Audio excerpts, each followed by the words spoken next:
Look forward to working with you. You are, I believe, the first Secretary of Commerce to be a patent holder.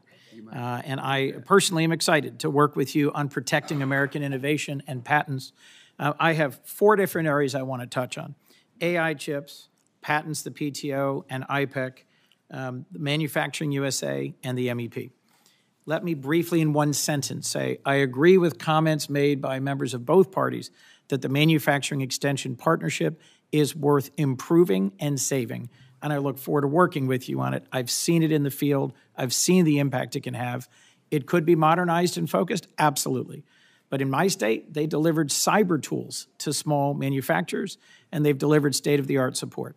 1 down. 2, AI chips. What's your sense of the importance of AI to the 21st century? It's my sense that it's going to redefine our economy, our security, and our place in the world. And what's your sense of where U.S. advanced AI chip manufacturing stands relative to the Chinese right now?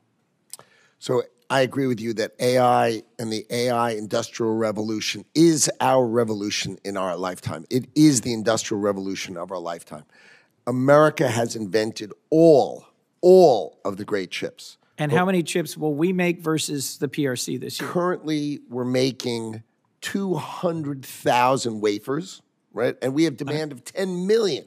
Now, the chips deal that I made with TSMC, the Department of Commerce made, increase that. We'll have 1.2 million wafers. 1.2 million wafers. So we'll be at about 12% of our demand. And how it's much woefully inefficient. How much will the PRC make this year of advanced chips?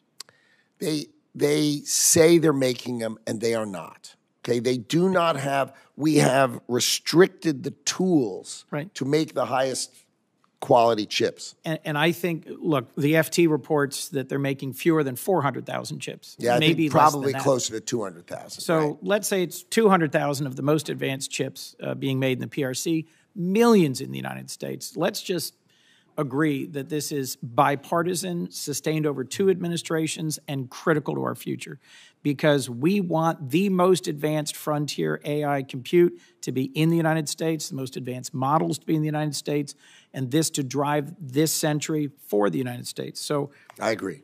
My concern is that the diffusion approach of the previous administration, the AI diffusion rule, that mandated more than half of AI compute be located in America, has been set aside without, to my knowledge, a clear replacement. And I'm concerned about the deal with the UAE and what it means if we provide to the UAE a significant quantity of chips without a clear path for a greater amount of compute to be here in the United States. Could you just tell me how you see this new deal? I'm concerned that we are at risk of dependence on Middle East compute rather than U.S. compute, given some of our real challenges. And I don't agree with the argument that's been made by others, not by you, that if we don't provide these chips to the UAE, the Chinese will. How do you view that point? So number one, I agree, and the administration agrees that compute, more than 50% of compute must be on our shores in America. So we completely agree. The deal with the UAE said if you buy a significant number of chips, you will invest in America and build data centers in America for an equal amount of chips. So that investment must be dual there and here. That's required. The AI diffusion rule was very confusing in that, for example, the Prime Minister of Poland hunted me down and said, "What did I ever do to you that you have me as a tier 3? And, you know, I'm part of Europe. What are you doing?" And it was illogical. It was hastily rushed through at the very end of the Biden administration.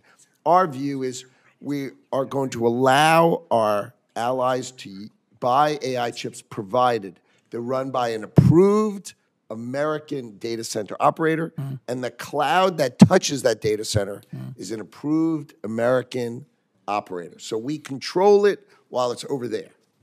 Given the shortness of time, thank you. I look forward to working with you on this. I think it is absolutely critical. You spoke with another senator, Senator Shaheen, about the urgency of retaining steel and aluminum for our defense. AI compute is going to be absolutely central to our defense. Absolutely. You made a comment earlier. We want to make pharmaceuticals here in response to, I think it was Senator Kennedy. You're familiar with Manufacturing USA? Yes.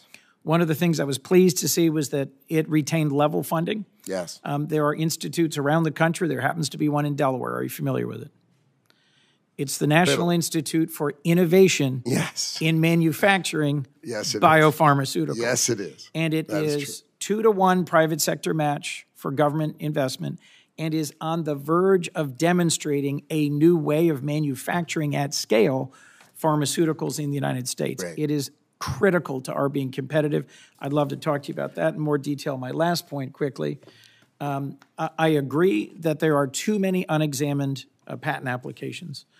PTO fee diversion in the past has robbed the Patent and Trademark Office of critically needed resources to hire more and better examiners, to reduce the backlog, and to improve that speed. I have a bipartisan bill with Senator Tillis that would permanently prevent fee diversion, which increases the backlog. Would you work with me to support that? I'll be glad to work with you. I think the Patent Office is one of the least understood and most incredible value for the United States of America. I think we undercharge. The fact that we have our amazing judicial system, that you can have access to it for $2,000. $2,000. And the U.S. judicial system should just do whatever you want. Seems extraordinary. Now, we want the price to be low so that the inventor can come in. But over time, I think we should have more money, and I think that's something that we're going to talk about. So I want to make sure we capture the benefit as well as the cost that's coming from the Patent Office. There is a long-standing but underutilized capacity, the Intellectual Property Enforcement Coordinator, that is meant to corral IP enforcement across the administration. I'd also like to talk to you about why I think that should be funded and why we need some function like that, no matter how configured. I look forward to talking to you about it. Thank you, Mr. Secretary.